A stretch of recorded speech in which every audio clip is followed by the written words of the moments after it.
হ্যাঁ এটা বলো। তুমি কি ব্যস্ত? লিখছি, বলো না। লেখাটা থামিয়ে 5 মিনিট কথা বলা যাবে আমার সাথে? লেখাটা তো জরুরি, তুমি বলো না, আমি শুনছি।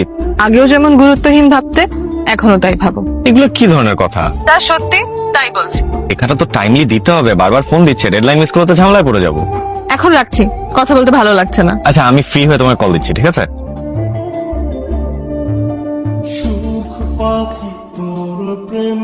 ও হ্যাঁ, একটু আগে যে ফোন করলো ওর নাম হচ্ছে ইরা, আমার প্রথম ভালোবাসা।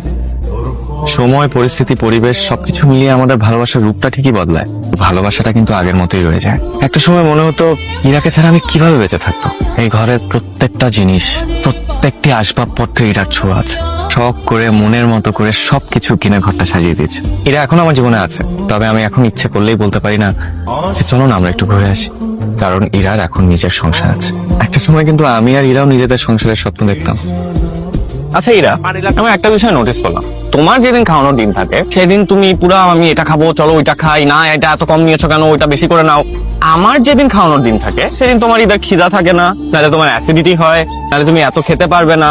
এই যে আম ভর্তা, তুমি আমাকে কি বললে একটা নিতে, দুটো আম ভর্তা পে করার মতো টাকা আমার কাছে আছে।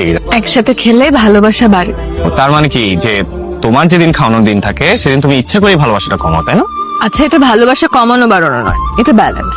আমার একদিন আসবে, তখন আমি তোমাকে ব্যালেন্স রাখ, ঠিক আছে? আচ্ছা চলো, চলো করে চিকেন খেতে যাই। তুমি আমার মনের কথা কিভাবে জানলা? টেলিপ্যাথি ভাইয়া। এই গাছটা ড্রয়িং রুমে টেবিলের পাশে রাখলে কেমন লাগবে? এত বড় গাছ কেন? ছোট কিছু নাই, ছোট কিছু দেখো। গাছটা বড় না, আমার বাসার ড্রয়িং রুমটা বড়। আমি ভাবছিলাম আমার ড্রয়িং রুমের কথা বলতেছ। তোমার বাসার ড্রয়িং রুম কোথা থেকে এলো? ওই যেটা আছে ওইটাই গরিবের ড্রয়িং রুম ম্যাডাম। অবহেলা অমার্জনীয়, ক্ষমাহীন অপরাধ। আমি ক্ষমা চাইবই না। তোমার বাগানে খুব ভালো মানাবে। আমার কাছে কোনো ভাঙতি টাকা নাই, আমাকে 100 টাকা দিবা? দিতে পারি, কিন্তু তুমি পরে আমাকে রিচার্জ করাই দেবে। তুমি এখানে কেন, কোনো সমস্যা? না, কোনো সমস্যা না। ভাইয়া আপনি কখন আসছেন? সূর্য ওঠার আগে। কি হয়েছে তোমাদের? আর বলো না, এগুলো কি? নিজের হাতে বানানো গরুর মাংস। ভাইয়া চলেন, গরম গরম খেয়ে নেবেন, ঠান্ডা হলে মজা লাগবে না। মাথা যেই গরম হয়ে আছে, গরু মাংস খেয়েও মাথা ঠান্ডা হবে না। দুজনের মাথা কি একসাথে গরম? কি হয়েছে? একটা গল্পে 2 ঘন্টা ধরে ব্লক খেয়ে আসছি, কোনোভাবেই সমস্যা সমাধান করতে পারতেছি না। কি লেখা দেখি?